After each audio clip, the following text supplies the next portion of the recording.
वंदे मातरम किसी एक व्यक्ति के कहने पर, किसी एक व्यक्ति के लिखने पर राष्ट्रगीत नहीं बना।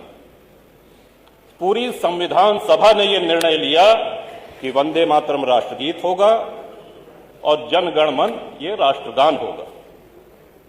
और संविधान सभा में कौन कौन से महानुभाव थे ये बताने की आवश्यकता नहीं। वो हमसे बहुत अधिक ज्ञानी, वो हम सब लोगों के आदर्श, एक से एक व्यक्तित्व, एक से एक विभूतियां उस संविधान सभा में थी। श्रीमान, आज थोड़ा कष्ट अवश्य हुआ। वंदे मातरम पे चर्चा कोई हास परिहास का विषय नहीं। वंदे मातरम सभी के लिए पूज्य है, सभी के लिए सर्वमान्य है, ऐसा हम लोग मान करके चल रहे थे। और जो लोग वंदे मातरम का गान करके फांसी पे चढ़ गए, बंकिम बाबू ने बंगाल में लिखा, लेकिन यह पूरे भारत में व्याप्त हुआ। श्रीमन, खुदीराम बोस जी का जन्म हुआ बंगाल में मिदनापुर में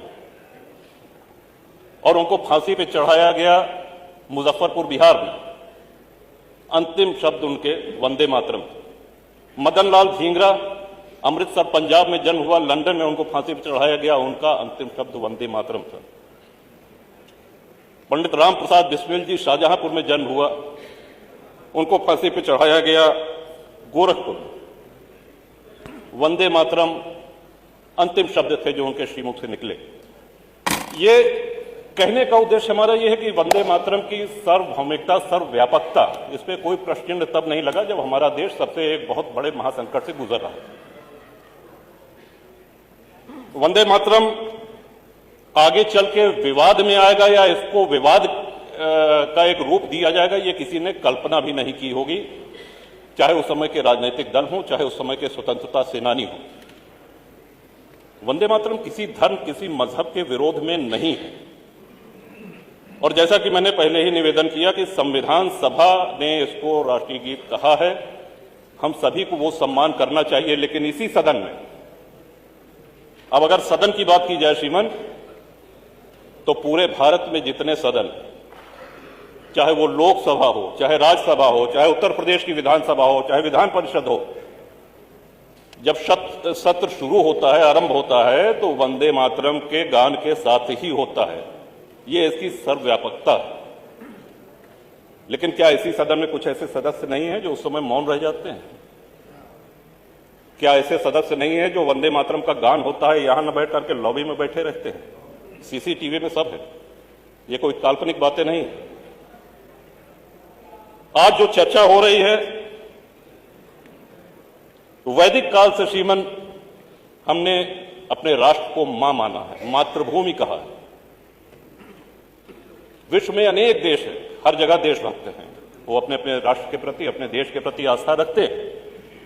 लेकिन मां स्वरूप ये हम लोगों ने कहीं नहीं सुना कि जापान माता की जय, या ताइवान माता की जय, या अमेरिका माता की जय।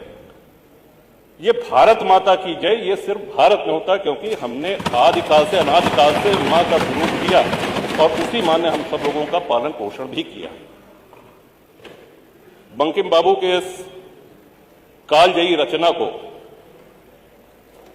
पूरे भारत में स्वतंत्रता सेनानियों ने अपनाया, इतना लोकप्रिय हुआ, तब जाकर के इसको राष्ट्रगीत के रूप में संविधान सभा ने मान्यता दी। श्रीमान, एक और बात जो प्रश्न में छोड़ के जा रहा हूं, जो हमारी समझ में नहीं आ रहा है कि वंदे मातरम पे आपत्ति किसको है और क्यों है। एक और बात कही गई कि साहब दिल से गाना चाहिए, डंडा से नहीं। तो डंडा कोई नहीं चला रहा है और दिल से गाना चाहिए, ये तो स्वाभाविक सी बात है कि आप अपने राष्ट्रगीत को दिल से नहीं गाएंगे तो क्या करेंगे। लेकिन ये उत्तर प्रदेश की विधानसभा के अंदर जो वार्ता होती है, जो शब्द बोले जाते हैं, जो भाषण होते हैं, ये पूरा प्रदेश ही नहीं पूरा देश देखता है।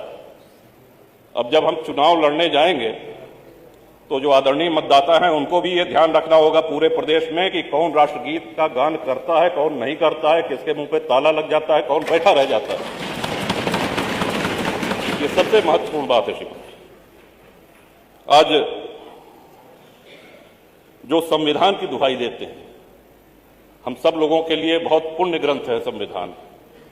संविधान सर्वमान्य दस्तावेज है हमारे राष्ट्र का। और उसी संविधान सभा ने इसको राष्ट्रगीत का दर्जा दिया है। मैं आशा करता हूं कि हमारे बाद जो माननीय सदस्य बोलेंगे वो इस विषय को अवश्य इस पे प्रकाश डालेंगे कि वंदे मातरम पे आपत्ति किसको है और वंदे मातरम पे आपत्ति क्यों है। ये दो सीधे सरल सवाल ये सदन में भी चर्चा होनी चाहिए इस पे, और श्रीमान आपके माध्यम से, सदन के माध्यम से पूरे प्रदेश में ये संदेश जाना चाहिए कि राष्ट्रगीत पे किसको। अब कल के दिन कह देंगे कि साहब ये वंदे जो है जनगण मन भी जो है ये कहीं भारत भाग्य विधाता, कहीं भारत को हम अपना भाग्य विधाता नहीं मानते हैं, इसको भी हटाओ, इसको भी नहीं गाएंगे, तब हम लोग क्या करेंगे। तो ये बड़े गूढ़ विषय, ये तब नहीं था जब आजादी की लड़ाई हो रही थी।